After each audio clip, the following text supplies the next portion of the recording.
Good morning मेरे प्यारे बच्चों and most welcome to another lecture of set theory. अभी तक वरण्यम बैच में सेट थ्योरी का 3 लेक्चर आ चुका है और आज का लेक्चर आपका चौथा लेक्चर है। 3 लेक्चर में हमने क्या क्या देखा, तो सबसे पहले देखा कि पढ़ने का तरीका क्या होना चाहिए और दूसरी चीज उसी लेक्चर में हमने देखा था सेट क्या होता है, सेट को डिनोट कैसे करते हैं। फिर हमने रिप्रेजेंटेशन ऑफ सेट और टाइप्स ऑफ सेट दूसरे लेक्चर में देखा। तीसरे लेक्चर में हमने टाइप्स ऑफ सेट को ही आगे लेके गए और फिर हमने सबसेट का कॉन्सेप्ट पढ़ा और सबसेट के बारे में एक थ्योरम थी जिसको हम लोग प्रूफ कर रहे थे। ठीक, और हर लेक्चर के आखिरी में मैंने आपको एक चॉकलेट प्रॉब्लम दिया था जिसमें से एक पहला चॉकलेट प्रॉब्लम 2 लोगों ने सॉल्व किया था, दूसरी चॉकलेट प्रॉब्लम किसी ने नहीं की थी और तीसरी चॉकलेट प्रॉब्लम फिर से 2 लोग किए हैं, श्वेतम एंड सुशांत। बहुत बहुत थैंक यू आपको, बहुत बढ़िया, कॉन्ग्रेचुलेशन, आपने इतने अच्छे से उस प्रॉब्लम को सॉल्व किया। और अगर आपने खुद से सॉल्व किया जैसा कि आप लोगों ने बताया है then it's very very good, बहुत अच्छी बात है। आप बहुत अच्छे पोटेंशियल वाले बच्चों हो, बस ध्यान से और कंसिस्टेंसी के साथ पढ़ते रहो, काफी अच्छा स्कोर करोगे और आगे आपकी फ्यूचर काफी ब्राइट है। जिन बच्चों ने कोशिश किया उनसे नहीं बना, कोई बड़ी बात नहीं है। वो क्वेश्चन चॉकलेट प्रॉब्लम इसीलिए है बिकॉज उसमें extra ordinary out of the box mindset चाहिए जो कि आप धीरे धीरे डेवलप कर लोगे। ठीक है, चलो कल के चॉकलेट प्रॉब्लम में एक छोटी सी मेरे से गलती हो गई थी, मैंने कमेंट भी पिन किया था। वो गलती थी कि मैंने ट्रायंगल को बाहर बना दिया था और सॉरी ट्रायंगल को मैंने अंदर बनाया था और सर्कल को बाहर बनाया था, जो कि एक छोटी सी गलती थी। सर्कल अंदर आएगी और ट्रायंगल बाहर आएगा, उस चीज को लेके मैंने बोला था कि 2 चीजें हैं, एक था a² + b² greater than equal to 2ab और एक और ये वाली फॉर्मूला थी, है ना। तो ये फॉर्मूला तो ट्रायंगल से रिलेटेड नहीं था, ये अलग चीज थी, आप कर सकते थे, बट ये आपसे नहीं होता अगर आप मेरे फिगर को देखते तो उसके लिए I am really very sorry. सही फिगर ये होगा कि ट्रायंगल बाहर होगा और सर्कल अंदर होगा। चलो कोई बात नहीं, हम लोग उसको लास्ट में डिस्कस करेंगे। आज के लेक्चर को बिना देर किए स्टार्ट करते हैं। आप करो लाइक और ज्यादा से ज्यादा इस लेक्चर को शेयर कर दो बच्चों, ताकि आपके क्लास 10th के बच्चे इससे जुड़ सके और ज्यादा से ज्यादा फायदा ले सके। देर नहीं करना है, देर करिएगा तो बहुत मुश्किल हो जाएगी। तो चलो स्टार्ट करते हैं अपने आज का वीडियो लेक्चर।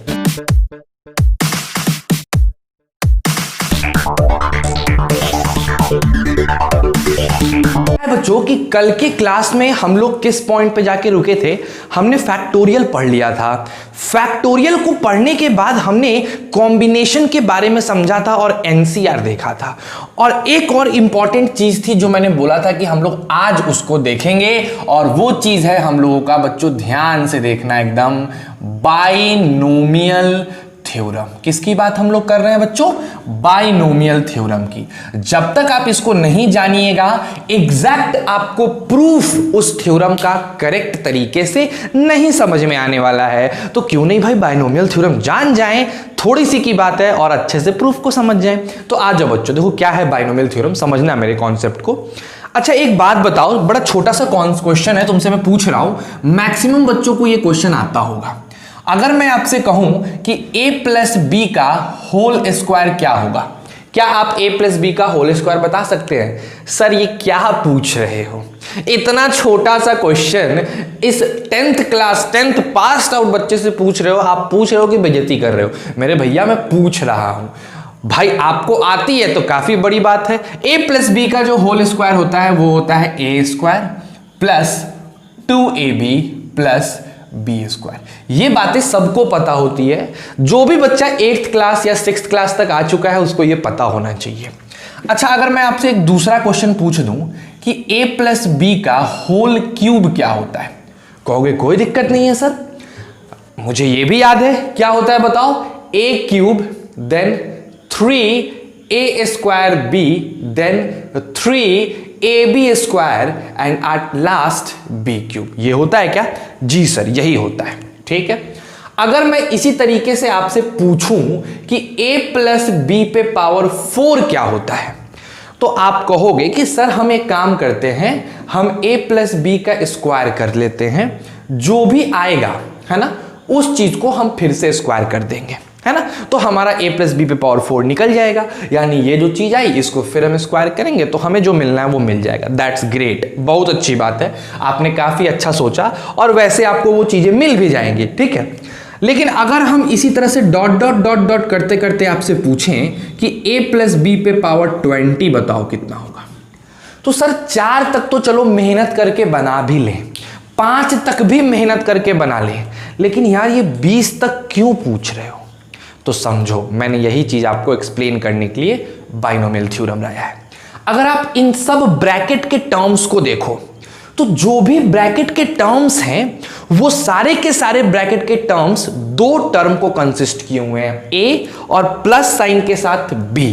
यानी इसको हम कह सकते हैं कि ब्रैकेट के अंदर मेरा जो टर्म है उसकी संख्या 2 है, एंड दैट्स वाई हम क्या इसको बाइनोमियल कह सकते हैं। जी हां सर, अगर एक टर्म होता है एक्सप्रेशन में तो मोनोमियल कहते हैं, अगर 2 टर्म होता है तो हम उसे बाइनोमियल कहते हैं, अगर 3 टर्म होता है तो ट्राइनोमियल कहते हैं, 4 टर्म क्वाड्रिनोमियल, और ऐसे करते करते पॉलिनोमियल आता है। तो अगर आप इस तीनों फॉर्मूले को या यहां तक भी पहुंचो तो आपको सब में दिखेगा कि 2 ही टर्म है, यानी ये सब के सब मेरे प्यारे बच्चों क्या है, बाइनोमियल टर्म्स हैं। क्या है? Binomial terms. अब आप देखोगे कि मैंने बाइनोमियल टर्म्स पे कुछ पावर दे दिया है ना। तो ये जो थ्योरम है असल में किसी भी बाइनोमियल पे अगर आप कोई natural number as a power दे देते हो, देखो असल बात क्या है कि बाइनोमियल थ्योरम सिर्फ नेचुरल नंबर के लिए नहीं है, ये इंटीजर के लिए भी है, binomial theorem for rational index, ठीक है। लेकिन अभी जिस चीज की हमें जरूरत है हम उस पे बात करते हैं कि अगर a प्लस बी पे पावर n है, जहां पे n मेरा कोई सा भी नेचुरल नंबर है, n belongs to natural number, तो इसको एक्सपैंड करने का क्या तरीका है, यही तरीका ये बाइनोमियल थ्योरम बताता है। समझना, जैसे a प्लस बी पे पावर 2 था तो ये सिंपलेस्ट फॉर्म है, हमने इसको एक्सपैंड करके ऐसे लिख दिया। उसी तरीके से a प्लस बी पे पावर 3 कॉम्पैक्ट है, हमने उसको एक्सपैंड करके ऐसे लिख दिया। अगर हमको क्वेश्चन मिल जाए कि a प्लस बी पे पावर 20 है तो इसको कैसे एक्सपैंड करेंगे, या 20 के जगह 21 हो या फिर कोई भी नेचुरल नंबर हो n, तो उसका एक्सपेंशन कैसे होगा, इस चीज का सॉल्यूशन हमें कौन देता है, बाइनोमियल थ्योरम देता है। यानी बाइनोमियल थ्योरम बाइनोमियल टर्म्स पे, यानी a प्लस बी 2 प्लस 3 कुछ भी, कोई भी बाइनोमियल पे कुछ पावर हो और अगर वो पावर नेचुरल नंबर है तो उसको एक्सपैंड करने का तरीका देता है। एक चीज आप नोट करिएगा कि बाइनोमियल थ्योरम सिर्फ नेचुरल नंबर के लिए नहीं होता है, ये किसी भी रेशनल इंडेक्स के लिए होता है, हम समझाएंगे आगे। लेकिन अभी के लिए बस इतना समझो जितना हमें काम का चीज है कि a प्लस बी पे पावर अगर n है और n अगर नेचुरल नंबर है तो इसको एक्सपैंड कैसे करें, ये चीज हमें बाइनोमियल थ्योरम सिखाता है। अब कैसे सिखाता है ये चलो देखते हैं, ठीक है बच्चों। चलो, तो आप चाहो तो इसका स्क्रीनशॉट लेके उतार लोगे, है ना, जल्दी से इसका स्क्रीनशॉट लेके फट से उतार लो। हम लोग आओ आगे बढ़ जाते हैं थोड़ा सा। चलिए बच्चे, क्या है कि अब थोड़ा सा आगे का काम करते हैं। जैसे मान लो अगर लिखा हुआ है a प्लस बी पे पावर n, है ना, a प्लस बी पे पावर n, और हम चाहते हैं कि हम इसको एक्सपैंड करके लिखें, क्या होगा। तो इसको एक्सपैंड करने की जो थ्योरम है उसको देखो क्या कहा गया कि आप स्टार्ट करिए NC0 से। कहां से स्टार्ट करना है, NC0, ठीक है। उसके बाद आप इसमें मल्टीप्लाई कर दीजिए a पर पावर n, और फिर ये जो b है b पर पावर हो जाएगा 0।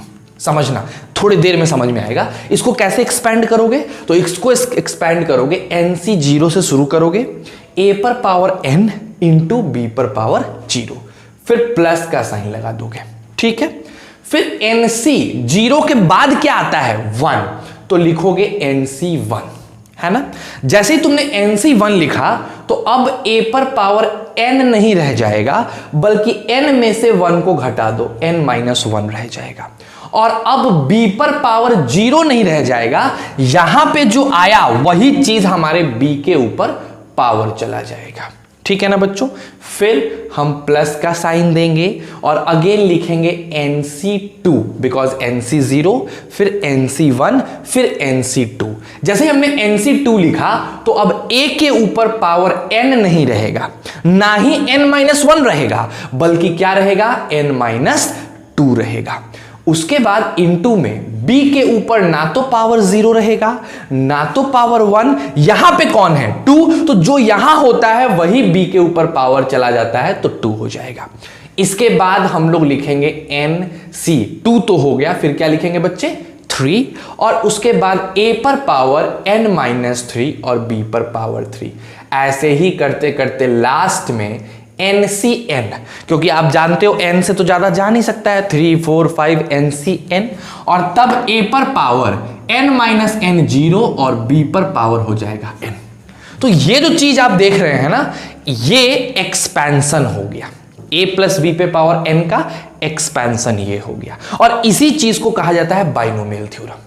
अब देखो इसका प्रूफ वगैरह तो हम लोग डिस्कस करेंगे, जब चैप्टर पढ़ेंगे तो काफी डेप्थ में जाके अच्छे से पढ़ेंगे, मन लगा के पढ़ेंगे, लेकिन अभी के लिए हमें कम से कम इतना समझना जरूरी है कि ये वेरीफाई हो जाए। ठीक, तो आ जाओ हम लोग वेरीफाई करते हैं। अगर मान लो हमको मिल जाता है कि a प्लस बी पर पावर 2 को बाइनोमियल थ्योरम से एक्सपेंड करो, ठीक, तो चलो यहां पे 2 है, n की जगह 2 है, तो शुरुआत करेंगे 2C0 से, और a के ऊपर पावर दे देंगे 2 और b के ऊपर पावर दे देंगे 0। सही लिखे है ना। अब 2C0 के बाद मेरे प्यारे बच्चे आ जाएगा 2C1। क्या आ जाएगा, 2C1। अब a के ऊपर हम पावर दे देंगे क्या, 2-1, और b के ऊपर पावर दे देंगे 1। नेक्स्ट हम क्या लिखेंगे, 2C2। 2C0 हमने लिया, फिर 2C1 लिया, फिर 2C2 लेंगे, और जैसे 2C2 लिखेंगे तो a पर पावर 2-2 और b पर पावर 2। ठीक है ना। अब इसको सॉल्व करते हैं, ठीक है ना बच्चों, आ जाओ जरा सॉल्व किया जाए। अगर हम 2C0 की बात करें तो कल मैंने फॉर्मूला बताया था, बताओ, 2 factorial divided by 0 factorial divided by 2-0 का फैक्टोरियल। ये a पर पावर 2 है तो a स्क्वायर होगा, b पे पावर 0 1 होता है, छोड़ दो, कोई जरूरत नहीं है। नेक्स्ट अगेन प्लस का साइन, 2C1 है तो लिख सकते हैं 2 फैक्टोरियल, नीचे 1 है तो हम इसे लिख सकते हैं 1 फैक्टोरियल, और उसके बाद लिख सकते हैं 2-1 का फैक्टोरियल। a पर पावर 2-1 a हो गया और b पर पावर 1 b हो गया। ठीक है ना बच्चों। Next 2C2 2 factorial divided by 2 factorial, और उसके बाद 2-2 यानी 0 फैक्टोरियल। a पर पावर 2-2 a पर पावर 0 होता है, देखो a पर पावर 2-2 करोगे तो a पर पावर 0 आ जाएगा जो कि होगा 1, तो सिर्फ और सिर्फ यहां बच जाएगा b स्क्वायर। ठीक है ना बच्चे। तो देखो क्या आ गया, 2 फैक्टोरियल होता है 2 × 1। मैंने कल याद करने को बोला था कि 0 फैक्टोरियल होता है 1, और 2-0 का फैक्टोरियल फिर से 2 × 1, यहां हो गया a स्क्वायर। यहां 2 फैक्टोरियल 2 × 1, 1 फैक्टोरियल 1, फिर 1 फैक्टोरियल 1, यहां लग गया a b। अगेन देखो 2 फैक्टोरियल कट गया, 0 फैक्टोरियल 1, तो सिर्फ b स्क्वायर। तो अल्टीमेटली हमारे पास आ गया ये सब कट के a square plus 2ab plus b square. तो बोलो वैलिड है कि नहीं। क्या हमारा थ्योरम वेरीफाई किया, एग्जैक्टली वेरीफाई कर गया। ठीक है, तो आपको बस इतना याद रखना है कि a प्लस बी पे पावर अगर n दे दे तो हम उसको कैसे एक्सपेंड करेंगे, उसको फैलाने का क्या तरीका होगा। तो उसके लिए जो तरीका है उस तरीके को हम लोग क्या कहते हैं, बाइनोमियल थ्योरम कहते हैं। इसकी बहुत सी प्रॉपर्टीज है बच्चों, इस थ्योरम में बहुत सी ऐसी चीजें हैं जो आप कंक्लूड कर सकते हो, बहुत सी मजेदार बातें हैं। तो वो सब चीजें हम लोग थ्योरम में चैप्टर में पढ़ेंगे बाइनोमियल थ्योरम के, लेकिन अभी हमको बस इससे मतलब है तो हमने इसको लिख दिया। क्लियर है। अब इसको उतार लो, और उतारने के बाद हम लोग थोड़ा सा और आगे बढ़ जाते हैं मेरे प्यारे बच्चों। मिटा दिया जाए। चलिए अब आते हैं उस चीज के प्रूफ पे जिसके प्रूफ को करने के लिए इतना ज्यादा हमें समय इंतजार करना पड़ा था मेरे बच्चों। आ जाओ देखो ध्यान से देखते हैं क्वेश्चन क्या था हमारे पास, थ्योरम क्या था। थ्योरम कुछ ऐसा था कि if a set have n elements then total number of subset is equal to 2 पे पावर n। यही ना था, यही थ्योरम था और हमको इसी चीज को प्रूफ करना था। चलो मान लेते हैं कि मेरे पास एक सेट है A, लेट कर लो कि we have a set A जिसके अंदर एलिमेंट्स हैं A1, A2, A3 और ऐसे करते करते हमारे पास n एलिमेंट्स हैं An। ठीक है, अब हम पूछना चाहते हैं कि इसमें टोटल नंबर ऑफ सबसेट क्या होगा। तो हम लिख सकते हैं क्या, देखो तो total number of subset is equal to total number of subset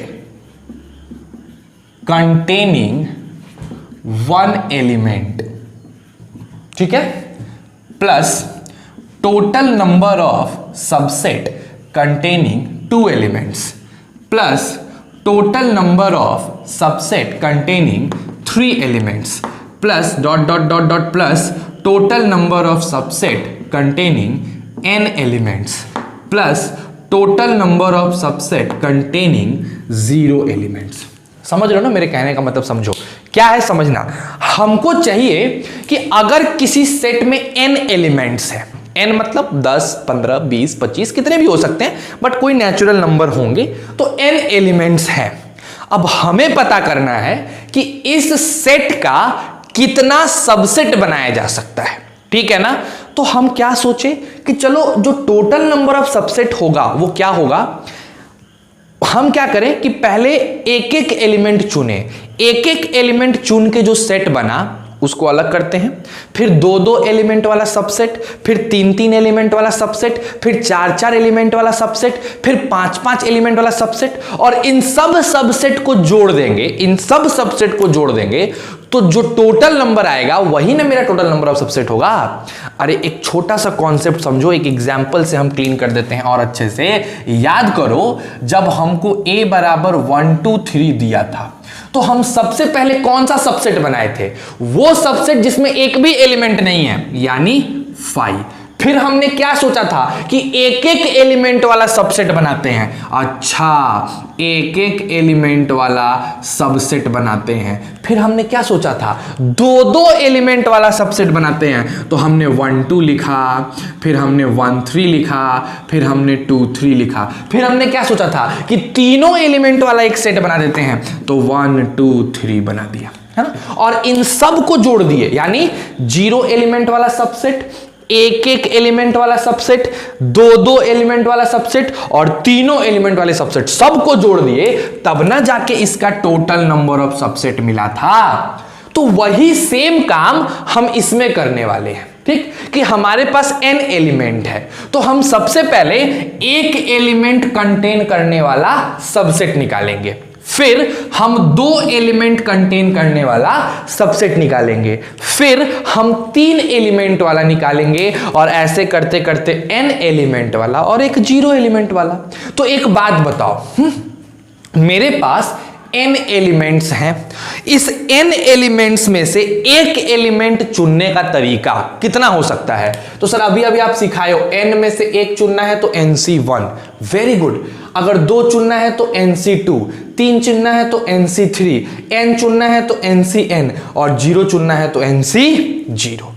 तो अगर हम कहें कि एक एलिमेंट वाला कितना सेट, तो NC1 सबसेट। क्यों?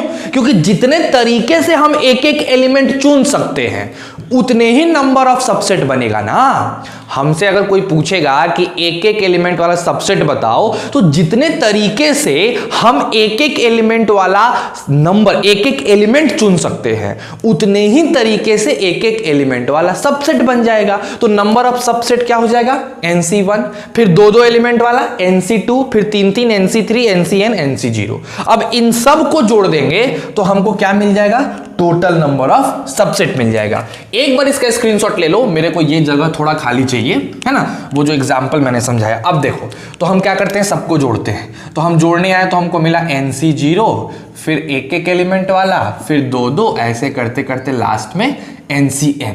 अगर ये मिल गया तो हमको ये मिल जाएगा, है ना। अब हमें इसका सम पता लगाना है कि NC0 plus NC1 plus NC2 plus NC3 dot dot dot NCN, इन सब को जोड़ेंगे तो हमें क्या मिलेगा ये पता लगाना है। ठीक है, तो एक काम करते हैं, आप पहले इसको उतारो, मुझे स्पेस चाहिए समझाने के लिए। ठीक है, जल्दी से इसका स्क्रीनशॉट ले लो। चलो ले लिए होगे, आ जाओ। तो हम लोग जरा निकालते हैं जो हमें चाहिए।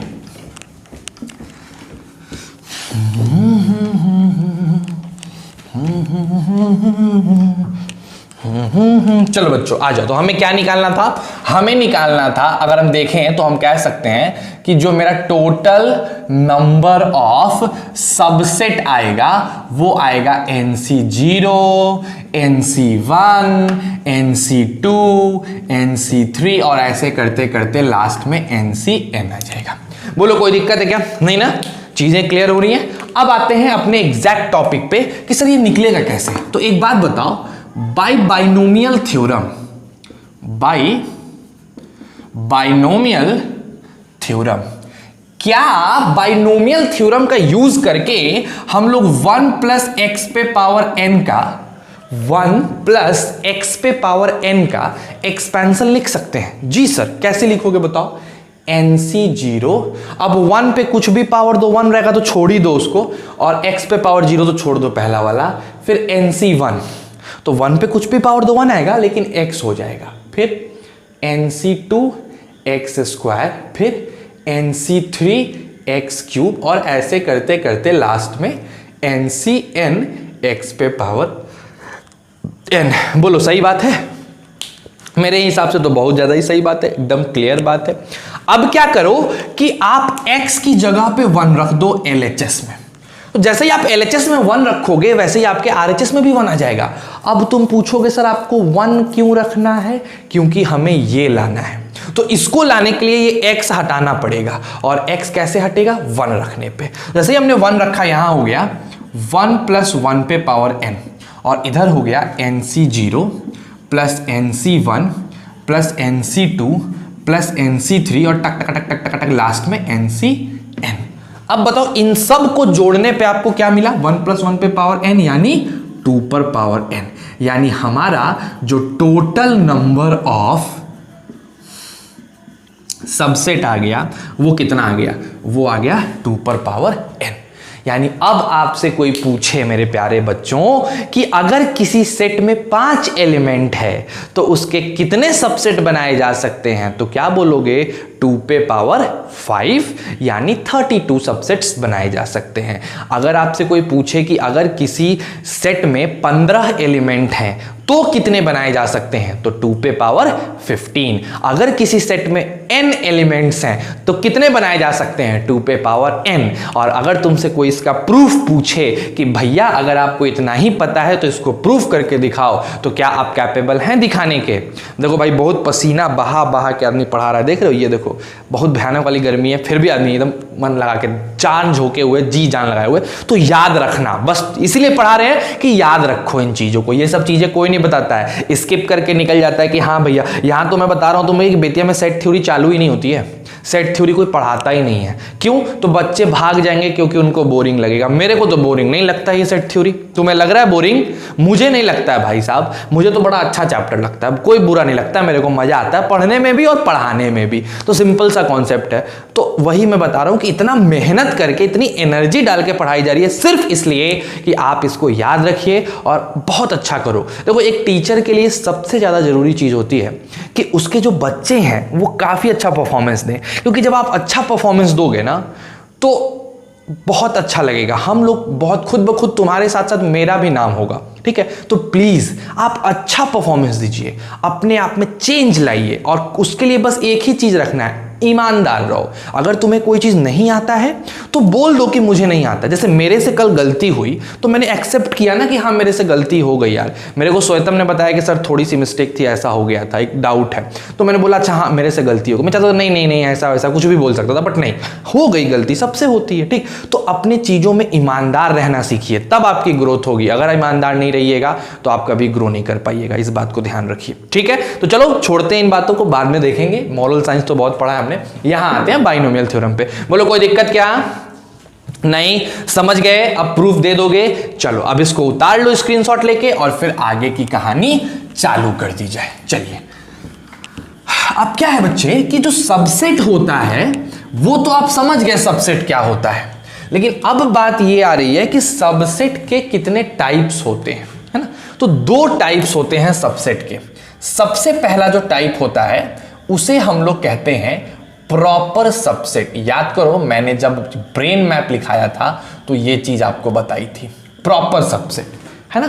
तो देखो प्रॉपर सबसेट क्या है, ये भी सबसेट है, ऐसा नहीं है कि कुछ अलग है, नहीं, बस टाइप है, सबसेट है। इसका जो साइन होता है वो देखो क्या होता है, it is denoted by this. ये जो साइन देख रहे हो ना, इसको कहते हैं प्रॉपर सबसेट का साइन। तो सर इम्प्रॉपर सबसेट क्या है? तो एक काम करते हैं, दोनों की स्टडी थोड़ी सी कॉम्परेटिव है। कॉम्परेटिव मतलब आप कंपेयर करके पढ़ोगे तो ज्यादा मजा आएगा। इम्प्रॉपर सबसेट, है ना? अब देखते हैं इसको किस चीज से डिनोट करते हैं। तो कहा जाता है इट इज डिनोटेड बाय 5, लेकिन इक्वल टू का भी नीचे साइन होता है। ये वाला साइन के साथ साथ इक्वल टू भी होता है। तो अगर कहीं ये वाली साइन देख लो, यानी वो प्रॉपर सबसेट की बात कर रहा है। अगर ये वाला साइन देख लो तो प्रॉपर तो बात कर ही रहा है, साथ साथ उसमें इम्प्रॉपर भी आ जाता है। मेरे कहने का मतलब समझना, जैसे एक सेट मैंने ले लिया A जो था 1, 2, 3 और मैंने इसका एक सबसेट बनाया B। तो आप देखो ध्यान से, मैंने B को लिखा 1, 2। क्या ये B का सारा एलिमेंट A में है?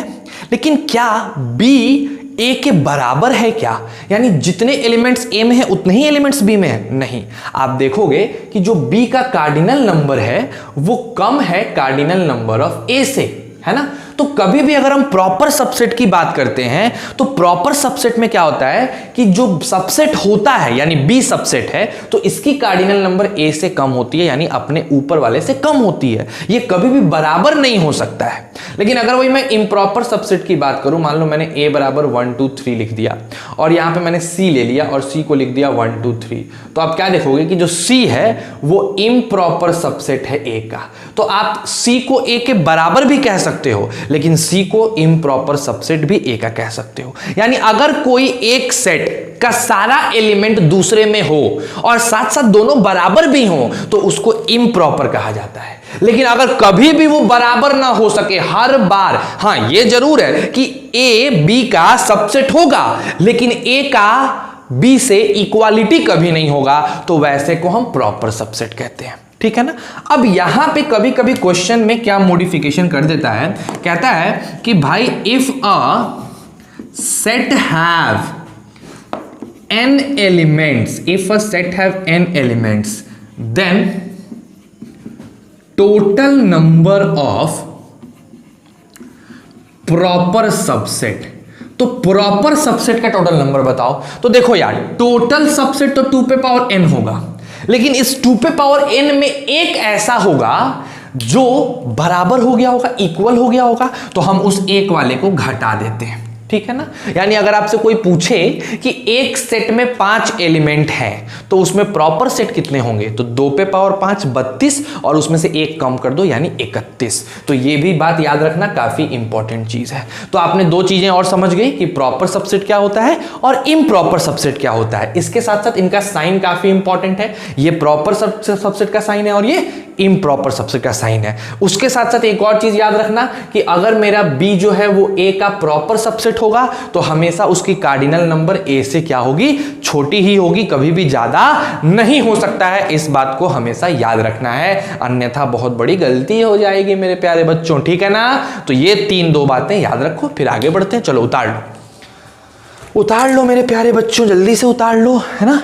चलिए, अच्छा अगर आपको याद हो तो मैंने बोला था कि इक्वल सेट अगर पढ़ना चाहते हो तो इक्वल सेट पढ़ने से पहले जरूरी है कि आप सबसेट के बारे में जानकारी इकट्ठा करो। तो सर सबसेट के बारे में तो हमने जानकारी इकट्ठा कर ली, हमने बहुत कुछ जाना सबसेट के बारे में, अब बता दो इक्वल सेट। आ जाओ, अब समझ पाओगे कि रियल में इक्वल सेट क्या होता है।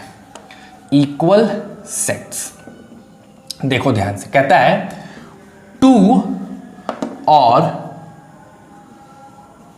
more sets are said to be equal if they have same cardinal number and same elements also। तो ये डेफिनेशन तो आप पहले भी पढ़ सकते थे कि सर ऐसा दो सेट या दो सेट, जैसे मान लो एक सेट है A, तो कहा गया कि 1 2 3 है और मेरा जो B है वो भी मेरा 1 2 और 3 है। तो आप देखोगे कि यहां दो बातें हो रही हैं, यहां A का कार्डिनल नंबर B के कार्डिनल नंबर के बराबर है, साथ साथ दोनों में सेम एलिमेंट है ना। B वाला बात क्या हो रहा है, बोथ हैव सेम एलिमेंट, दोनों में सेम एलिमेंट है तो दोनों बराबर है। हम कह सकते हैं कि मेरा सेट A जो है वो सेट B के बराबर है। लेकिन ये बड़ा लॉजिकल अप्रोच है, मतलब ये एक सिंपल बात है जो आप समझ सकते हो, इसमें कोई बहुत बड़ी कहते हैं ना कि वो रॉकेट साइंस नहीं है, बहुत छोटी सी बात है। लेकिन असलियत ये है कि एग्जैक्टली आप कैसे डिफाइन करोगे। तो कहा जाता है कि if A is equal to B, then mathematically क्या होता है, then A must be subset of equal to B, और उसके साथ साथ A एंड D, और नहीं and B is also a subset of A। यानी आप देखना, आप समझना मेरी बात को, समझो ध्यान से। आप A और B को बराबर कहोगे, कब कहोगे, जब A B का सबसेट हो जाए और B A का सबसेट हो जाए। अब खुद सोचने की कोशिश करो, मैं मार्कर यहां रख के समझाता हूं, खुद सोचने की कोशिश करो। ये A है और ये B है, दोनों बराबर हैं। तो हमने क्या बोला कि अगर दोनों बराबर हैं तो ये कब पॉसिबल है, जब A का सारा एलिमेंट B में हो और उसी वक्त B का भी सारा एलिमेंट A में हो। अब सोचो कि अगर A का सारा एलिमेंट B में है और B का सारा एलिमेंट A में है, इसका मतलब A और B आपस में क्या है, बराबर है। तो कभी भी अगर हमें आज के बाद से कोई दो सेट्स को इक्वल प्रूफ करना है तो ये चीजें मत प्रूफ करना। ये तो सिंपल माने गधों को बताया जाता है, बहुत लो लेवल की बातें हैं, ये तो छोटी बातें हैं, इसको मत लेके चलो। हम लोग गधे नहीं ना यार, हम लोग घोड़े हैं, गधे गधे रह जाओ, हम लोग घोड़े हैं, ठीक है, समझो बात को। तो हम लोग बात करेंगे इस पे कि अगर मेरा दो सेट बराबर है तो पक्का पहला वाला सेट दूसरे का सबसेट होगा और उसी वक्त दूसरा वाला भी पहले का सबसेट होगा। क्यों? क्योंकि इसी चीज से हमें आगे प्रूफ करना है, यही एक्चुअल डेफिनेशन है।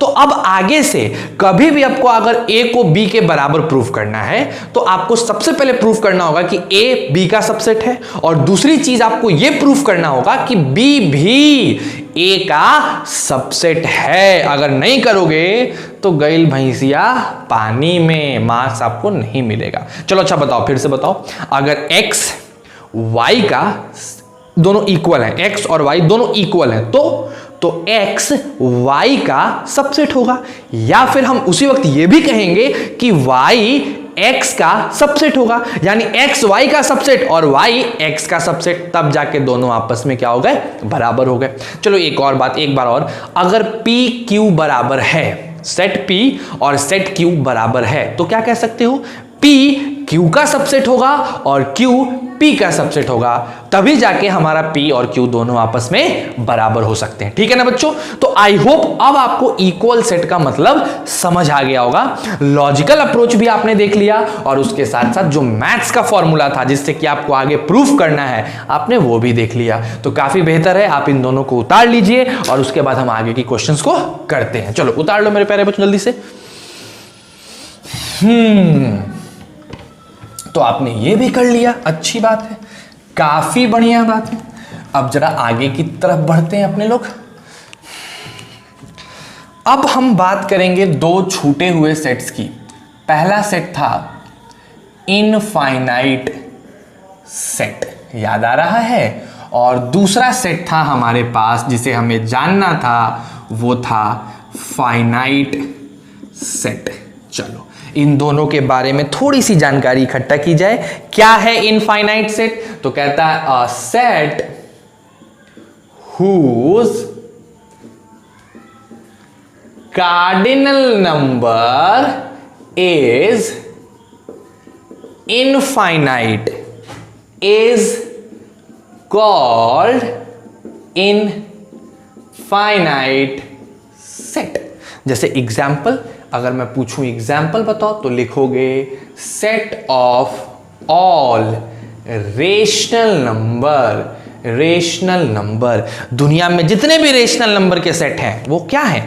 इनफाइनाइट है, बिकॉज उसको गिना नहीं जा सकता। और फाइनाइट सेट क्या कहेंगे? कहा जाएगा a set whose cardinal number is finite is called what? Finite set। काफी छोटी सी डेफिनेशन, नाम में ही सब कुछ पता है। सर एग्जाम्पल पे क्या लिख सकते हो? तो लिख सकते हो set of all the vowels. Vowels का सेट, इसकी कार्डिनल नंबर 5 होती है, फाइनाइट कार्डिनल नंबर है, तो ये कैसा सेट हो गया? फाइनाइट हो गया। तो अगर आपसे कोई पूछे कि पहचानो ये इनफाइनाइट है कि नहीं है, पहचान लेंगे। फिर पूछे पहचानो ये फाइनाइट है कि नहीं है, वो भी पहचान लेंगे। तो फाइनाइट इनफाइनाइट भी आप पहचान लोगे। चलो काफी बढ़िया बात है, बहुत सुंदर। चलिए इसको भी आप स्क्रीनशॉट लेके फटाक से उतार लीजिए। देखो बच्चों, अब थ्योरेटिकल पोर्शन धीरे धीरे अपना खत्म हो रहा है। अब अपने लोग क्वेश्चन पे आएंगे, क्वेश्चंस करने की बारी आएगी धीरे धीरे, है ना। पहले थोड़ा सा थ्योरेटिकल पोर्शन क्लीन कर लिया जाए। नेक्स्ट, बहुत इंपॉर्टेंट, बहुत ही ज्यादा इंपॉर्टेंट, अब हम बात करने जा रहे हैं बच्चों पावर सेट की, है ना, कि पावर सेट क्या होता है। ठीक है, तो सबसे पहले मैं डेफिनेशन लिखता हूं, आप डेफिनेशन को देखो, सुनो, मैं बोल बोल के लिख रहा हूं, सुनो, और फिर हम उसको डील करेंगे। कहता है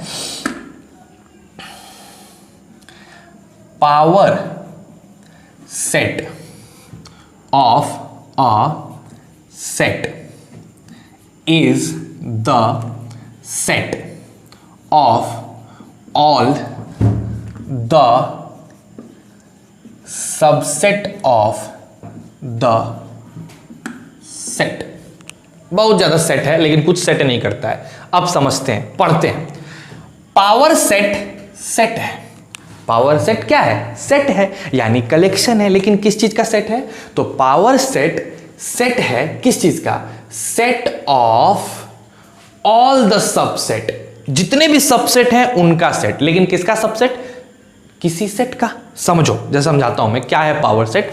आप क्या करो, एक सेट ले लिए ए, है ना, और इसके अंदर एलिमेंट्स हैं 1 2 3, है ना। अब आपको निकालना है पावर सेट ऑफ ए। आपको इस सेट का पावर सेट पता करना है कि ए का पावर सेट क्या होता है।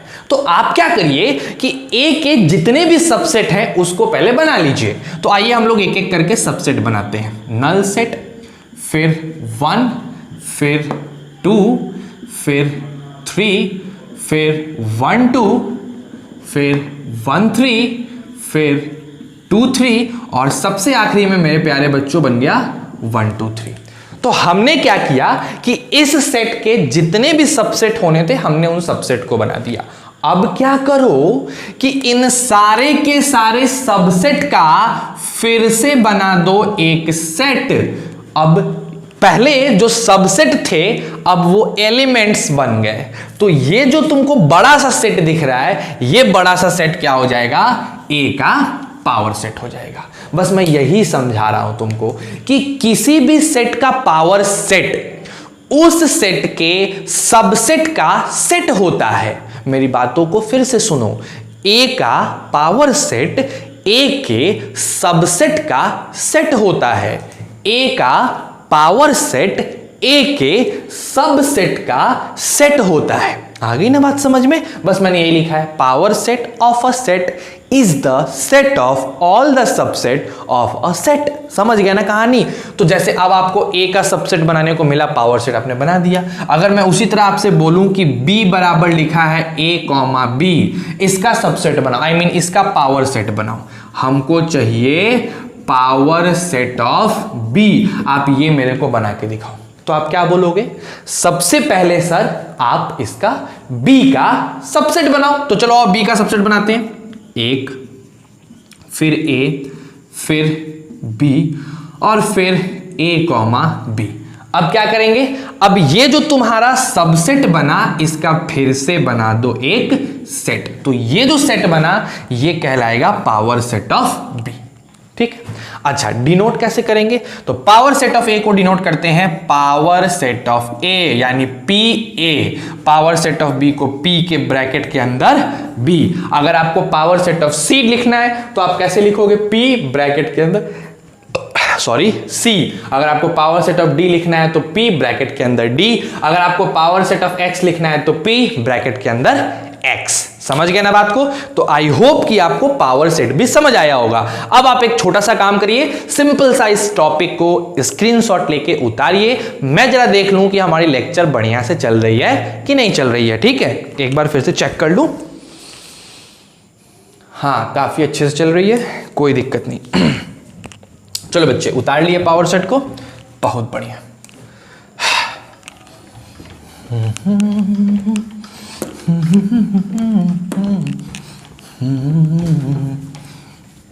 चलो अब एक बार जरा चीजों को हम लोग रिवाइज कर लें कि हमने क्या क्या पढ़ लिया।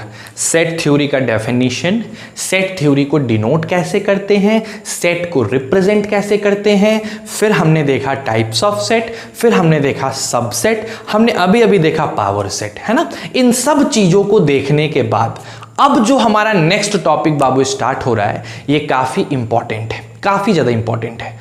तो अब हम लोग थोड़ा सा ध्यान से पढ़ेंगे और पढ़ने की स्पीड को थोड़ा स्लो करेंगे, थोड़ा फास्ट ना करके थोड़ा स्लो करेंगे स्पीड को, जिससे कि हम चीजों को काफी बेहतर तरीके से समझ पाए।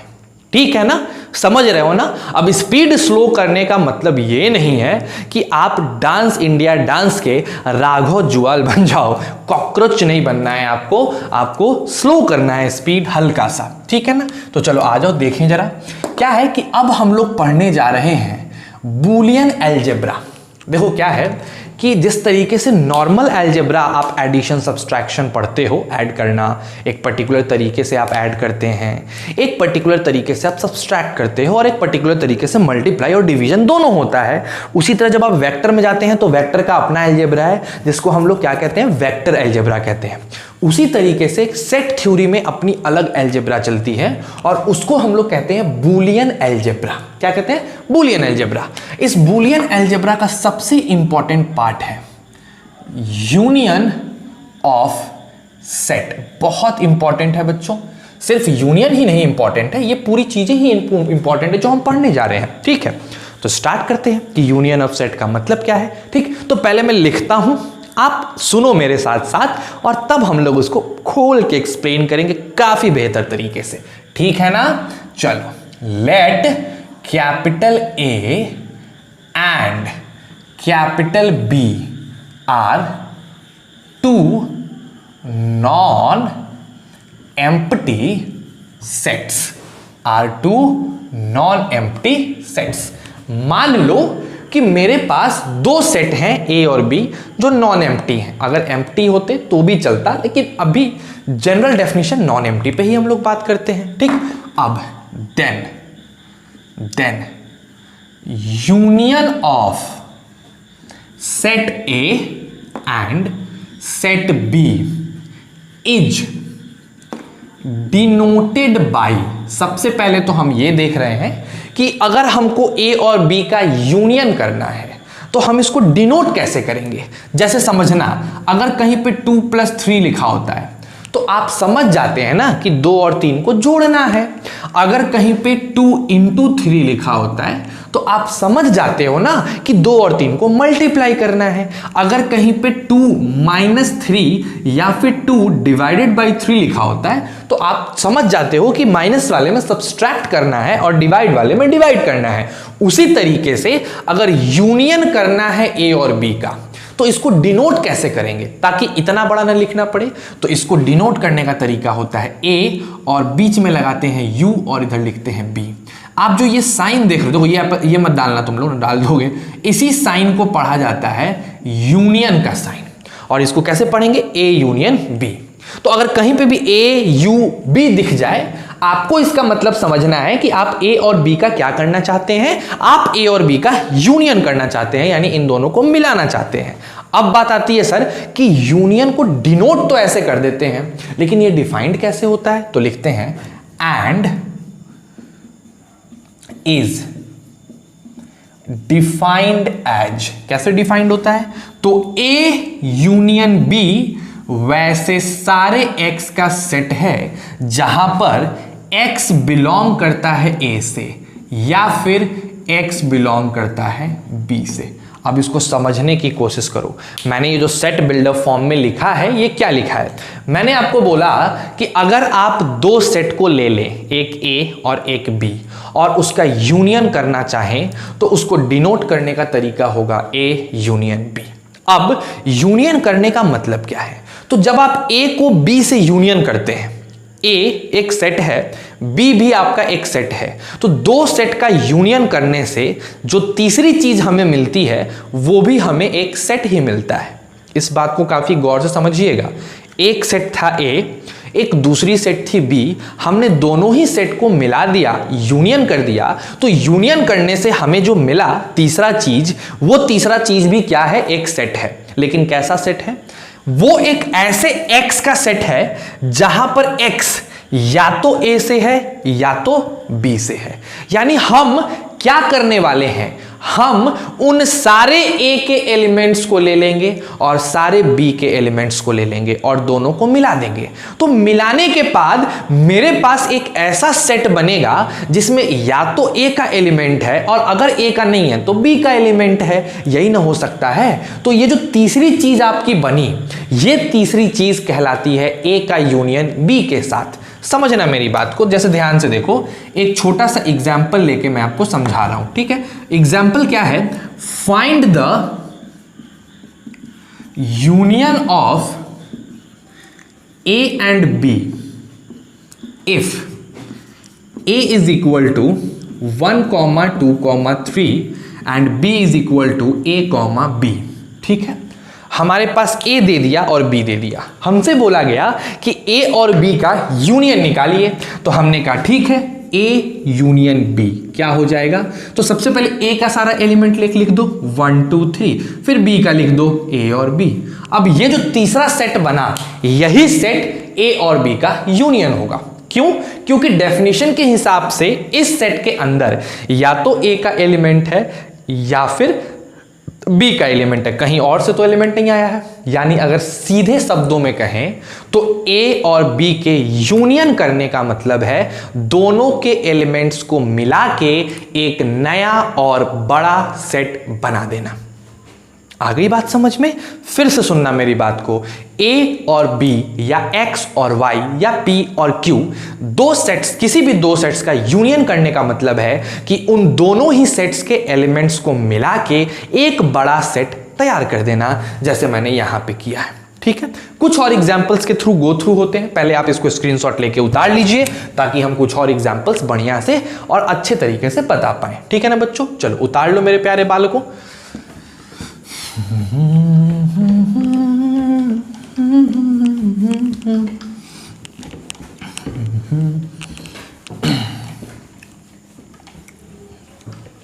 चलिए देखा जाए, ध्यान से देखा जाए मेरे बच्चों। जैसे मान लो हमारे पास एक दूसरा क्वेश्चन फिर आ गया है ना। हमारे पास a बराबर लिखा हुआ था 1, 2, 3 और हमारे पास b बराबर लिखा था 2, 3, 4, 5। हमसे बोला गया कि a का यूनियन b से करके दिखाइए, यानी हमसे बोला गया कि a यूनियन b बताइए क्या होगा। तो हमने क्या कहा? हमने सोचा कि जैसा सर ने बताया है दोनों को मिला देते हैं, तो हमने मिला दिया 1, 2, 3 एंड देन 2, 3, 4, 5। जब हमने ऐसा किया तो हमें एक सेट मिल गया और यही सेट मेरा a यूनियन b हो गया। कदापि नहीं, एकदम नहीं। क्यों? बिकॉज इस सेट में एक गलती है। पता है क्या गलती है? अब देखो यही मजा होता ना यार, क्लासरूम होता तो हम लोग इंटरेक्ट करते, पूछते कि यार बताओ कौन सी चीज़ें गलती हैं, तो आप में से कुछ बच्चे बताते। तो यही सब चीज़ें हम लोग मिस करते हैं, हम टीचर्स यही मिस करते हैं, बच्चों से इंटरेक्शन ही नहीं हो पाता है। मजा ही नहीं आता है। चलो कोई नहीं, मजा नहीं मजा अलग चीज है, वो माइंडसेट की बात है। मन से काम करेंगे तो मजा आएगा, मन से नहीं काम करेंगे तो मजा नहीं आएगा। तो देखो यहां ध्यान से देखो कि 1 2 3 2 3 4, तो यहां पे दो ऐसे एलिमेंट्स हैं जो रिपीट कर गए हैं, और सेट का पहला रूल क्या होता है कि भाई repetition of elements are not allowed. तो हम इसमें से 2 3 को एक ही बार लिखेंगे बस। तो हमारा A 1 2 3 4 और 5 ये जो बन गया, ये मेरा A यूनियन B बन गया। समझ रहे हो ना? तो क्या किया हमने, A के एलिमेंट्स को लिया, B के एलिमेंट्स को लिया, दोनों को मिला दिया, जो कॉमन थे उसको हटा दिया, बिकॉज सेट्स में रिपीटेशंस नहीं होते हैं। ठीक है ना? अगर मैं वैसे ही तुमको एक तीसरा क्वेश्चन दे दूं और बोलूं कि मेरे प्यारे बालकों आप इसको जरा मिला के दिखा दीजिए, ये C है और ये D है, तो क्या आप इसको मिला सकते हैं? क्या आप C का यूनियन D से कर सकते हैं? जी सर, X Y Z और 3 और 4। बोलो कोई दिक्कत है क्या? आई होप आपको कोई दिक्कत नहीं हुआ हो। तो अगर मैं आपसे पूछूं कि 2 सेट्स हैं, 2 सेट्स को मिलाओ, मिलाने से आपका यूनियन बनता है, तो क्या यूनियन ऑफ सेट आप निकाल सकते हैं? अगर आपको यूनियन निकालने को दिया जाए तो क्या निकाल पाओगे? वेरी गुड, एकदम निकाल लेना है, नहीं निकालने का तो सवाल ही नहीं उठता है। आपको यूनियन ऑफ सेट्स निकालना ही निकालना है। ठीक है ना बच्चे? चलो अब थोड़ा सा आगे बढ़ते हैं, थोड़ा सा, ज़्यादा आगे नहीं बढ़ना है, थोड़ा सा आगे बढ़ना है। यूनियन ऑफ सेट, अच्छा चलो 1 2 3 कुछ एग्जाम्पल्स और कर लेते हैं। ठीक है? अब देखो क्या है कि बहुत सी ऐसी सिचुएशन आती है जहां पे आपको कुछ बातें याद रखनी होती है। हम उसका प्रूफ भी देंगे। अभी हम जो तुमको बता रहे हैं उसके प्रूफ्स हम लोग को थ्योरम्स में पढ़ना है, इसी चैप्टर में पढ़ना है, कहीं आगे नहीं। 1 2 लेक्चर के बाद उसके प्रूफ भी आ जाएंगे।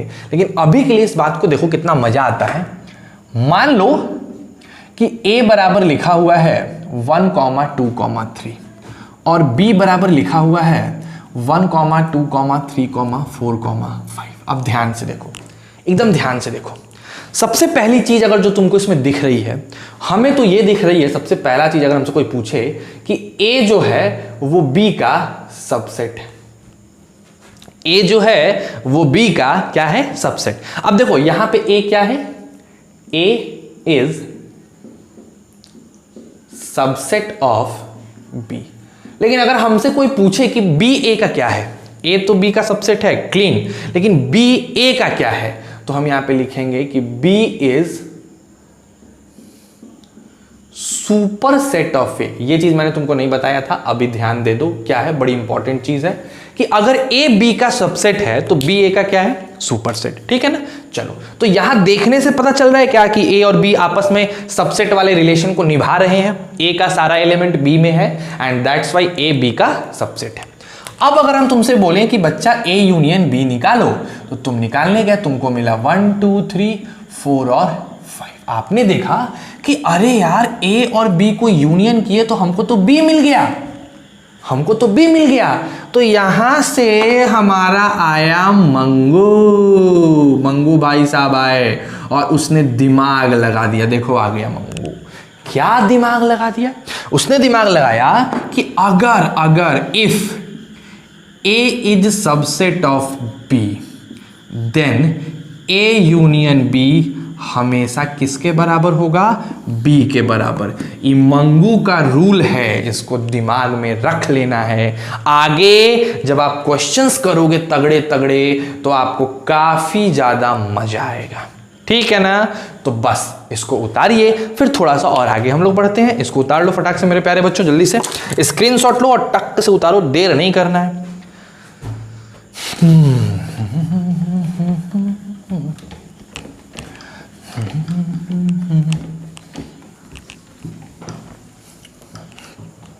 चलिए, बहुत अच्छी बात। तो एक बात तो आप समझ गए, मंगू का एक रूल तो समझ गए।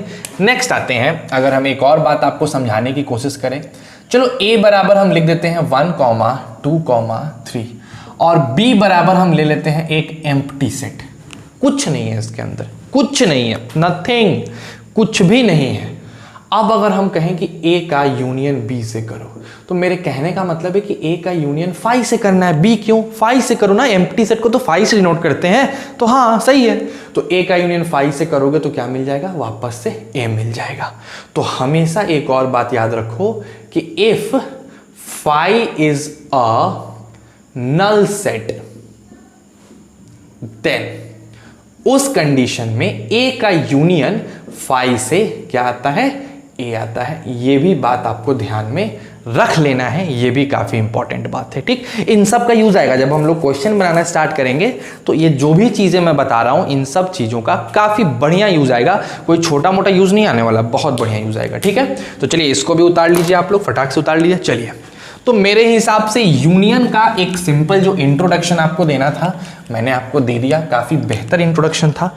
अब एक और चीज देख लेते हैं कि यूनियन के बाद जो दूसरा बूलियन अलजेब्रा का रूल है वो है इंटरसेक्शन ऑफ सेट्स। सेट्स के इंटरसेक्शन क्या होते हैं, ठीक है ना। ये लास्ट टॉपिक है, बस 10 मिनट और दिमाग लगा लो, ये लास्ट टॉपिक है, इसके बाद नहीं पढ़ाएंगे। ठीक है, इसके बाद क्लास ओवर हो जाएगा, लेकिन अभी इंटरसेक्शन ऑफ सेट देख लो मेरे प्यारे बच्चों। आ जाओ, पहले की तरह सबसे पहले लिखते हैं, late A and B are two non-empty set। A और B क्या है, दो नॉन एम्प्टी सेट हैं, यानी ऐसे सेट हैं जो कि नॉन एम्प्टी हैं। Then intersection of A and B is denoted by A intersection B।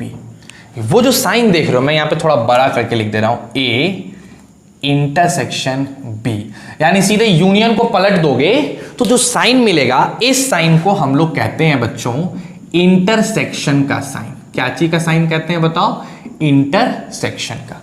और ये डिफाइंड कैसे होता है, तो कहता है कि A इंटरसेक्शन B वैसे सारे x का सेट है जहां पर x A से बिलोंग करेगा, और वहां एंड लगाना है, इसके पहले और लगा था, अभी आप एंड लगा रहे हो, and x belongs to B, यानी A से भी बिलोंग करेगा और B से भी, जो दोनों में होगा उसी को A इंटरसेक्शन B में आना है। मतलब मैं समझाता हूं, देखो यहां मान लो A बराबर लिखा हुआ है 1 2 3 और B बराबर लिखा हुआ है 3AB, ठीक है। अब मेरे को A का इंटरसेक्शन B से करना है, तो हमको उन एलिमेंट्स को चुनना है जो A में भी हैं और B में भी हैं, यानी जो दोनों में कॉमन है। तो दोनों में कॉमन तो सिर्फ 3 है, तो A इंटरसेक्शन B क्या हो जाएगा, सिर्फ 3 हो जाएगा। समझ गए ना बात को, जो दोनों में है यानी A में भी एंड B में भी, दोनों में होना चाहिए, तो हम उसको A इंटरसेक्शन B में डाल देते हैं। क्लियर है, चलो बहुत अच्छी बात। एक और क्वेश्चन देते हैं, जरा इसको करके दिखाओ। C बराबर 1, 2, 3, 4 और D बराबर है 4, 5, 3, 1, और अब हमसे कोई बोले कि C का इंटरसेक्शन D से निकालो। क्या होगा C का इंटरसेक्शन D से, सिंपल, दोनों में कॉमन देखो कौन है, 4, 3 और 1, तो 1, 3 और 4 हमने ऐसे लिख दिया। तो भाई इंटरसेक्शन निकालने का मतलब क्या होता है, कॉमन निकालना। जितने भी सेट्स हैं अगर उसमें आप कॉमन निकालोगे तो वो हमारा इंटरसेक्शन निकालना हो जाएगा। क्लियर है ना, कोई दिक्कत, इसको उतारो, फिर हम लोग थोड़ी सी और बातें करते हैं। सिंस ये लास्ट था तो चिंता मत करो, इसका स्क्रीनशॉट ले लो और इसको अच्छे से उतार लो, फिर हम लोग आगे की बात बढ़िया से करेंगे। जल्दी से स्क्रीनशॉट ले लीजिए बच्चे, प्लीज जल्दी से स्क्रीनशॉट ले लो। तो चलो बच्चे, क्या है कि आज का टाइम थोड़ा ज़्यादा हो गया, मीन्स आज हम लोग को जो मतलब कहने का मतलब सीधा सीधा है कि जो मेरी कल की क्लास की चॉकलेट प्रॉब्लम थी, उस चॉकलेट प्रॉब्लम को 2 लोगों ने सॉल्व किया था, श्वेतम एंड सुशांत। काफ़ी बेहतर है, बहुत अच्छी बात है, आप दोनों ने सॉल्व किया। ज्ञानदीप आपने कोशिश की थी बट आपकी आंसर गलत थी, बाकी लोगों ने मुझे भेजा नहीं, या फिर उन्होंने कोशिश किया था बट उनका कुछ आया नहीं तो उन्होंने छोड़ दिया। तो आज के जो कल का सॉल्यूशन, जो कल के चॉकलेट प्रॉब्लम का सॉल्यूशन था वो आज नहीं मिलेगा बिकॉज टाइम ज़्यादा हो गया। तो आज का चॉकलेट प्रॉब्लम और कल का चॉकलेट प्रॉब्लम, दोनों का सॉल्यूशन एक साथ आपको मिलेगा। तो चलो भाई आज के चॉकलेट प्रॉब्लम को देख लेते हैं। भाई मंगू चंगू दोनों लोग लेके आ जाओ अपना चॉकलेट प्रॉब्लम। देखो भाई लेके आ गए दोनों लोग, चॉकलेट प्रॉब्लम आ चुका है, आपके बोर्ड पे है, ध्यान से देखिए इसको। और बड़ा ही सिंपल छोटा सा प्रॉब्लम दिख रहा है, एकदम छोटा सा। बोलोगे तो मैं प्रॉब्लम एक बार समझा भी देता हूं। यहां देखो, यहां देखो, एक आपके पास आइसोसेलेस ट्रायंगल है जिसका वर्टेक्स एंगल 20 डिग्री है, और ये है B, और ये भी है B, और ये वाला है A। तो शायद आपको क्या प्रूफ करना है, A³ plus B³ is equal to something कुछ दिया हुआ है। मेरे को नहीं दिख रहा है, वो तुम्ही को दिख रहा है, मैं जस्ट इमेजिन करके बता रहा हूं। यही क्वेश्चन है ना, तो काफी सिंपल है, मजेदार भी है। जब इस पर दिमाग लगाओगे तो बहुत अच्छी अच्छी बातें सीखने को भी मिलेगी। तो चलो इंथुजियाज्म के साथ आज की क्लास को यहीं समाप्त करते हैं। आपने सेट थ्योरी का चौथा लेक्चर भी सक्सेसफुली कंप्लीट कर दिया। मोस्ट प्रोबेबली 4 से 5 लेक्चर्स और आएंगे, और इतने लेक्चर्स के बाद आपका सेट थ्योरी खत्म हो जाएगा और हम कंडक्ट करेंगे एक छोटा सा टेस्ट। उस टेस्ट में टोटल 30 क्वेश्चंस होंगे, और जो बच्चा उस टेस्ट में अच्छा परफॉर्म करेगा उसे कुछ ना कुछ प्राइज मनी मिलेगी। चाहे वो जो भी हो, वो प्रोत्साहन होगा आपका, एक तरीके से कहते हैं ना मोटिवेशन होगा, या एक ग्रेटिट्यूड होगा हमारी तरफ से आपके लिए। और तब हम लोग एडमिशन वगैरह की बात करेंगे और नेक्स्ट चैप्टर स्टार्ट करेंगे। तो अभी उन सब बातों का चिंता मत करो, अभी सिर्फ और सिर्फ अपने पढ़ाई पे लगे रहो, रिवीजन करते रहो। और आपने 1.2 तक बना लिया था, देखना अगर उसके आगे के कुछ क्वेश्चंस हैं 1.3 के, तो उसको भी ट्राई करो, है ना। अभी मैंने कुछ क्वेश्चंस कराए नहीं हैं, तो इसीलिए मुझे आइडिया नहीं है कि आप अभी 1.3 कर पाओगे कि नहीं। लेकिन हाँ, कल के क्लास के बाद जब मैं कल पूरा ये बूलियन अलजेब्रा बता दूंगा, तो उसके बाद हम लोग सिर्फ और सिर्फ 2 क्लासेस या 1 से 1.5 क्लासेस सिर्फ क्वेश्चन करेंगे और अपने आर.डी. शर्मा के बुक को खत्म करेंगे। तो प्लीज आप अपने आर.डी. शर्मा के बुक को खरीद लो, जल्दी से जल्दी खरीद लो आर.डी. शर्मा के बुक। मैं इसीलिए क्वेश्चन नहीं करा रहा हूं बिकॉज बहुतों के पास किताबें नहीं है। मैंने असाइनमेंट दिया है, असाइनमेंट में टॉपिक वाइज क्वेश्चंस दिए हुए हैं, वहां से भी आप जाके बना सकते हो अगर आपके पास किताबें नहीं हैं तो। दोनों को बनाना है तो बस मन लगा के पढ़ते रहिए, घर पे रहिए, अपना ख्याल रखिए, खुश रहिए और पूरे फैमिली को खुश रखिए। Stay safe and stay healthy.